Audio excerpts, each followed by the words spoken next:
Well, let's look more at this issue of rising power prices and bring in Joel Gibson from Consumer Network One Big Switch. Joel, thanks for your time this afternoon. Now, you've actually put out a press release yesterday saying 10 things governments can do to help electricity prices. I'll get to some of them in a minute. But what is the best thing our viewers can do as consumers to try to stop themselves getting hit by these 50 to 7% rises projected for next year?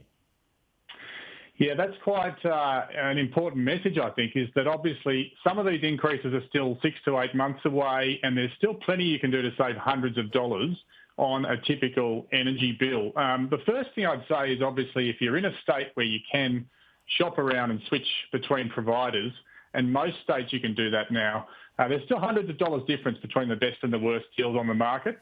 What we saw in the winter was before the winter price hikes, most plans were below the government reference prices or equal to them.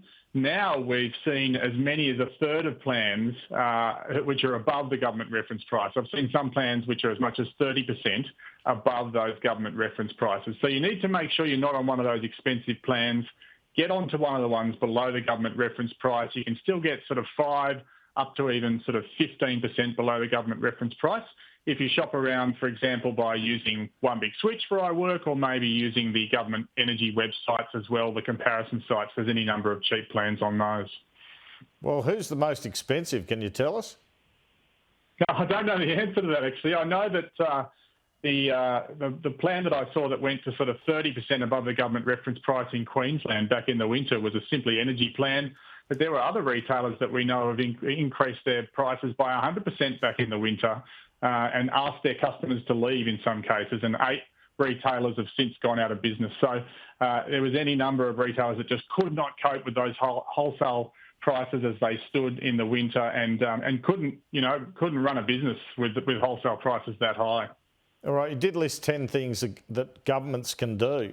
And that's everything from cap prices to starting a domestic gas reservation to bill rebates by governments. We know the government says they're not that keen on that, even though all the states are doing it, to be honest. What's the best and most efficient thing they could do, do you think? Because 50% does seem too much. If you think about running a small business, etc., or being a pensioner, it's just too much to take, isn't it? Yeah, it is. And you make a good point about state and territory governments. You know, they're already giving hundreds of dollars, particularly to concession card holders and low-income households, also just to households that want to become more energy efficient. There's sometimes hundreds of dollars in assistance for those households from state governments as well. The Queensland government, for example, which still owns the energy assets in Queensland, I can't see them looking pensioners in the eye over the next year and saying we're not going to give you more assistance to deal with these, 50% projected price increases. So I think it's politically untenable for state governments particularly to do nothing.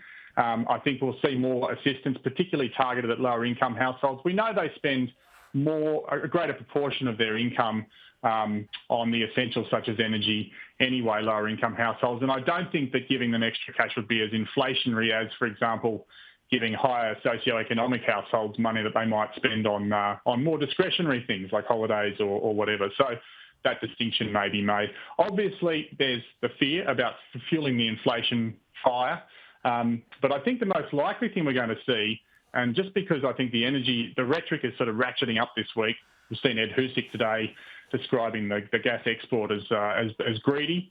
I think all the rhetoric seems to be pointing towards some sort of cap on wholesale gas prices domestically, some sort of price capping mechanism that would limit the price of wholesale gas domestically and therefore flow through to lower household bills. I agree it's heading that way. We're going to play an interview later with Resources Minister Madeleine King where she rules out several other measures, but not that one, which I found interesting. But Rod Sims, the former chair of ACCC, he was on with Kieran Gilbert yesterday and he was talking about unintended consequences with capping prices. We've heard from the opposition too that there's a fear that could gag supply, I suppose. And it wasn't the best measure in the UK, was it? So are there any dangers from that approach for government? Oh, yeah, absolutely. I think there are. I mean, the opposition has said you can't talk about price caps without talking about increasing supply and tapping new gas fields, for example, because you might, there's a relationship between supply and demand. I think there are unintended consequences, frankly, for every single one of the 10 possibilities that we've put out in that press release yesterday. There's no perfect solution here. Someone is going to be upset, and there's going to be an unintended consequence from every single one of those actions. I think the fear with capping wholesale gas prices, obviously, is there's a sovereign risk argument from the gas exporters. They've developed these projects in good faith with the goalposts that were given to them by governments probably a decade ago, maybe 2 governments ago, and they say it'll have a chilling effect. That's quote unquote on foreign investment in Australia if the government intervenes. But that certainly looks like the direction in which they're heading. Joel Gibson, thanks so much for your time. Thanks, Andrew.